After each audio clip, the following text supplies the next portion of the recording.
Hello दोस्तों, आज हम लोग बताने वाले हैं कि एसएससी एमटीएस की परीक्षा में जीके जीएस में कैसा क्वेश्चन पूछा गया है।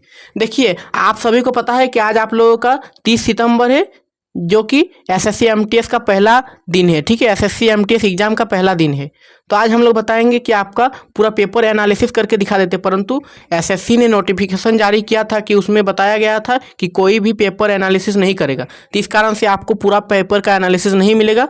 कुछ प्रश्न सिर्फ देखने को मिलेंगे जीके जीएस का, जिससे आप लोगों को अंदाजा हो जाएगा कि परीक्षा कितना टफ था। ठीक है, जिससे आपको पता चल जाएगा कि क्वेश्चन कैसा पूछा गया था जीके जीएस में, कितना हार्ड था, कितना आसान था, सब पता चल जाएगा। तो चलिए कुछ प्रश्नों को पढ़ते हैं जो आज के एग्जाम में पूछा गया था। पूरा 100% रियल प्रश्न है, कोई भी फेक नहीं है, याद रखिएगा, एकदम रियल प्रश्न है। चलिए देखिए, जो जो एसएससी का एग्जाम आज दिए हैं एसएससी एमटीएस का, उनको पता भी होगा कि बिल्कुल यही सब प्रश्न पूछा गया था। ठीक है, तो चलिए आप लोग देखिए एक एक करके सभी प्रश्नों को। तो सबसे पहले आपको पूछा गया था कि मौर्य साम्राज्य की स्थापना किसने की। तो आप लोग बताइए कि मौर्य साम्राज्य की जो स्थापना है वो किसने किया था। बहुत ही इजी प्रश्न है यह, चंद्रगुप्त मौर्य ने किया था। किसने किया था? चंद्रगुप्त मौर्य ने। देखिए, इससे रिलेटेड थोड़ा बहुत आप लोग जान लीजिए कि चंद्रगुप्त मौर्य ने 322 ईसा पूर्व में मौर्य साम्राज्य की स्थापना की थी। कब किया था?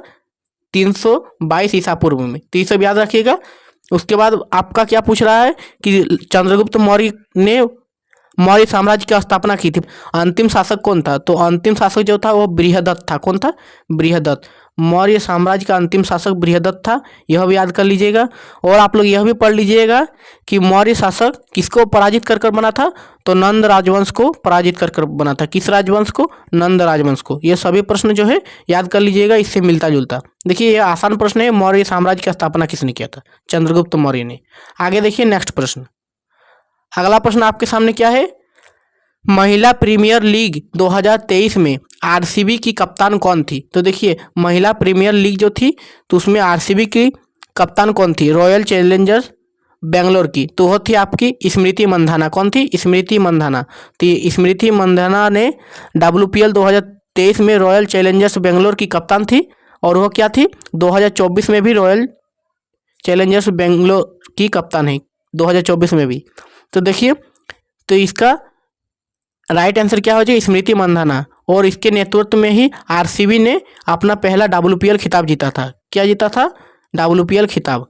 आगे बढ़ते हैं नेक्स्ट क्वेश्चन की ओर। अगला प्रश्न देखिए, सोडियम कार्बोनेट का रासायनिक सूत्र क्या है? देखिए कितना इजी क्वेश्चन है। सोडियम कार्बोनेट का रासायनिक सूत्र आप सभी को पता है कि सोडियम कार्बोनेट को हम लोग क्या कहते हैं? धोने का सोडा या वॉशिंग सोडा। ठीक है, तो इसका जो रासायनिक सूत्र है वो क्या है? Na2CO3। देखिए क्या है? Na2CO3। इसका फुल जो होता है वो क्या होता है? Na2CO3। उसके बाद रहता है डॉट, कितना H2O रहता है? 10H2O, याद रखिएगा। चलिए बढ़ते हैं नेक्स्ट क्वेश्चन की ओर। अगला प्रश्न देखिए, पंजाब विधान परिषद को कब भंग किया गया था? तो पंजाब विधान परिषद को कब भंग किया गया था, यह भी प्रश्न आपको पूछा गया है। तो यह आपका 1936 में भंग किया गया था। कब किया गया था? 1936 में। तो देखिए, अगला प्रश्न की ओर बढ़ते हैं हम लोग। विजयनगर राज्य की स्थापना किस वंश ने की थी? तो देखिए, ये बहुत ही महत्वपूर्ण प्रश्न है और बहुत ही ईजी है। ये सभी प्रश्न हम लोग पढ़े हैं अपना लाइव सेशन में। ठीक है, तो विजयनगर राज्य की स्थापना जो है वो किसने किया था? तो देखिए, आप सभी को पता है कि हरिहर और बुक्का नामक दो भाइयों ने क्या किया था? विजयनगर साम्राज्य की स्थापना की थी। किसने? हरिहर और बुक्का नामक दो भाइयों ने। तो हरिहर और बुक्का जो है वो आपको नहीं पूछा है कि किसने किया था, आपको यहाँ पर क्या पूछ रहा है कि राज्य की स्थापना किस वंश ने की थी, मतलब हरिहर और बुक्का किस वंश का था। तो देखिए, हरिहर और बुक्का जो था वो संगम वंश का था। आपको पता होगा कि संगम वंश का था। अगर नहीं पता है तो याद कर लीजिएगा। यही सब प्रश्न आपको पूछा जा रहा है, ज़्यादा हार्ड नहीं है, सभी प्रश्न ईजी है। अगला देखिए, 2011 की जनगणना के अनुसार सबसे कम साक्षरता वाला केंद्र शासित प्रदेश। यहाँ पर राज्य नहीं पूछा है, आपका यूटी पूछा है, केंद्र शासित प्रदेश। तो बताइए, सबसे कम साक्षरता दर वाला केंद्र शासित प्रदेश जो है वो क्या है? दादर व नगर हवेली। याद रखिएगा क्या है? दादर व नगर हवेली। तो याद रख लीजिएगा आप लोग। ठीक है, दादर व नगर हवेली क्या है आप लोगों का? सबसे कम साक्षरता वाला यूटी। और सबसे कम साक्षरता वाला राज्य अगर पूछेगा तो कितना हो जाएगा? वो हो जाएगा आपका बिहार। और याद कर लीजिए कि दादर व नगर हवेली का जो प्रतिशत है साक्षरता दर वो कितना है? 76.24%। कितना है? 76.24%। याद रखिएगा। ठीक है, दादर और नगर हवेली की साक्षरता दर। और बिहार का अगर साक्षरता दर आपको पूछा जाए तो याद रखिए कि बिहार की साक्षरता दर कितना है? बिहार का अगर पूछा जाता है आपका कल, तो आप लोग याद रखिएगा बिहार का है 61.80%। आगे बढ़ते हैं नेक्स्ट क्वेश्चन की ओर। अगला प्रश्न आपके सामने है, बहुत इजी क्वेश्चन कि टमाटर में लाल रंग किस कारण होता है। तो देखिए आप सभी को पता होगा कि टमाटर में जो लाल रंग है वो लाइकोपिन नामक वर्णक के कारण होता है। किसके कारण? लाइकोपिन नामक वर्णक के कारण, जो कि एक कैरोटीन है। क्या है? कैरोटीन है। और यह बीटा कैरोटीन गाजर में भी पाया जाता है। चलिए बढ़ते हैं अगला प्रश्न की ओर। अगला प्रश्न आप लोगों को देखने से पहले आप लोगों को बता देते हैं कि इसका पीडीएफ अगर आपको चाहिए तो आप टेलीग्राम चैनल पर जुड़ जाइए। टेलीग्राम में आपको पीडीएफ मिल जाएगा। और डेली आप लोगों का लाइव क्लास होता है 11 बजे, उसमें भी जुड़ सकते हैं। हम लोग डेली लाइव क्लास कराते हैं टॉपिक वाइज, जिसमें आपका ऑल कॉम्पिटिटिव एग्जाम के लिए उपयोगी है।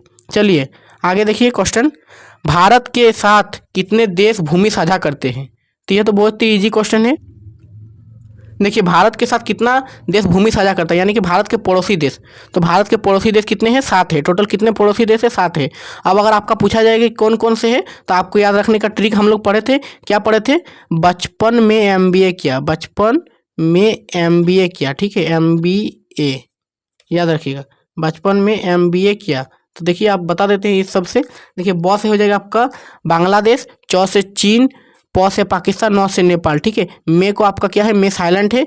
एम से हो जाएगा म्यांमार, बी से बांग्लादेश, ए से अफगानिस्तान। तो याद रखिएगा, नहीं एक बार बी से भूटान हो गया, एक बार बांग्लादेश। ठीक है, यहाँ पर क्या हो जाएगा आपका? भूटान। तो चलिए 7 देश याद हो गया। अब अगले बढ़ते हैं नेक्स्ट क्वेश्चन की ओर। रबी फसल बोई जाती है। तो रबी फसल कब बोई जाती है, यह आपको बताना है। तो देखिए रबी फसल जो है वह अक्टूबर से दिसंबर के सर्दियों के महीनों में बोई जाती है। कब? सर्दियों के महीनों में। और इनकी कटाई कब होती है? अप्रैल और जून में। कब? अप्रैल और जून में। और आपके लिए एक टास्क रहा कि आप लोग रबी फसल के 2-4 उदाहरण कमेंट बॉक्स में बताइए। ठीक है, रबी फसल के 2-4 एग्जाम्पल आप लोग कमेंट बॉक्स में हमको बताइए लिख के कि रबी फसल कौन कौन सा होता है। चलिए आगे बढ़ते हैं नेक्स्ट क्वेश्चन की ओर। संजना बथुला किस खेल से संबंधित थी। तो संजना बथुला जो थी वो किस खेल से संबंधित थी। तो याद रखिएगा संजना बथुला जो थी वह रोलर स्केटिंग से संबंधित थी। किससे? रोलर स्केटिंग से। और यह एशियन गेम्स में क्या जीती थी? पदक जीती थी। कौन सा पदक? कांस्य पदक। याद रखिएगा यह एशियन गेम्स 2023 में क्या जीती थी? कांस्य पदक जीती थी।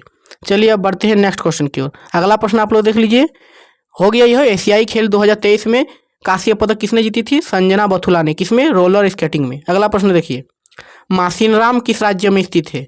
हमको नहीं लगता है कि यह किसी का गलत हुआ होगा, क्योंकि आप सभी को पता होगा कि मासिनराम जो है वो मेघालय में स्थित है। और मासिनराम किस लिए प्रसिद्ध है? तो मासिनराम यह इसलिए प्रसिद्ध है क्योंकि वहाँ पर सबसे ज़्यादा बारिश होता है। क्या होता है? भारत का सबसे ज़्यादा बारिश कहाँ होता है? मासिनराम में। अब चलिए बढ़ते हैं नेक्स्ट क्वेश्चन की। अगला प्रश्न आपको यह भी देखने को मिला था आज के पेपर में, लोसर महोत्सव किस राज्य या केंद्र शासित प्रदेश में मनाया जाता है? लोसर महोत्सव।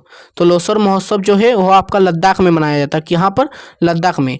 लद्दाख के नववर्ष की शुरुआत किस रूप में होता है? लोसर महोत्सव के द्वारा। अब चलिए अगला, हल्दी का पीला रंग किसकी उपस्थिति के कारण होता है? तो हल्दी का जो पीला रंग होता है वो करक्यूमिन के उपस्थिति के कारण होता है। आप सभी को पता है कि हल्दी का पीला रंग जो है वो करक्यूमिन की उपस्थिति के कारण होता है।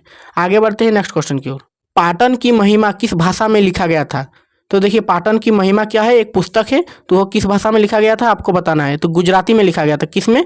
गुजराती भाषा में। और इसके लेखक जो थे वो कौन थे? कन्हैयालाल मणिकलाल मुंशी। कौन थे? कन्हैयालाल मणिकलाल मुंशी, जिसने लिखा था गुजराती में पाटन की महिमा पुस्तक। आगे बढ़ते हैं नेक्स्ट क्वेश्चन की ओर। देखिए अगला प्रश्न आपके सामने है, जो कि धन की निकासी का पुस्तक किसने लिखा था। तो देखिए धन की निकासी का पुस्तक जो है वो लिखा था दादा भाई नेरोजी ने। किसने लिखा था? दादा भाई नेरोजी ने। और इसने और भी प्रमुख प्रमुख पुस्तकें लिखी है, जिसका नाम हम आपको बता देते हैं। हो सकता है कल या किसी भी दिन आपको परीक्षा में पूछा जाए। दादा भाई नेरोजी का जो पुस्तक था वो एक था धन की निकासी, और दूसरा क्या था? दूसरा था आपका poverty and un British rule. क्या था? Poverty and un British rule. और आपका तीसरा क्या था? तीसरा था पॉवर्टी ऑफ इंडिया। तो ये सभी पुस्तक जो है वो दादा भाई नेरोजी द्वारा लिखी गई है। तो आई होप आप लोगों को वीडियो पसंद आया होगा। और दोस्तों ऐसे ही सभी शिफ्टों के लिए एनालिसिस देखने के लिए हमारे चैनल को सब्सक्राइब कर लीजिए। इसका पीडीएफ अगर चाहिए तो टेलीग्राम चैनल पर जुड़ जाइए, जिसका लिंक डिस्क्रिप्शन में है। और चैनल को सब्सक्राइब कर लीजिए। ठीक है, जीएस की तैयारी और सभी शिफ्टों का पेपर एनालिसिस के लिए चैनल को क्या कीजिए? सब्सक्राइब कर लीजिए। मिलते हैं तब नेक्स्ट वीडियो में। तब तक के लिए जय हिंद, वंदे मातरम।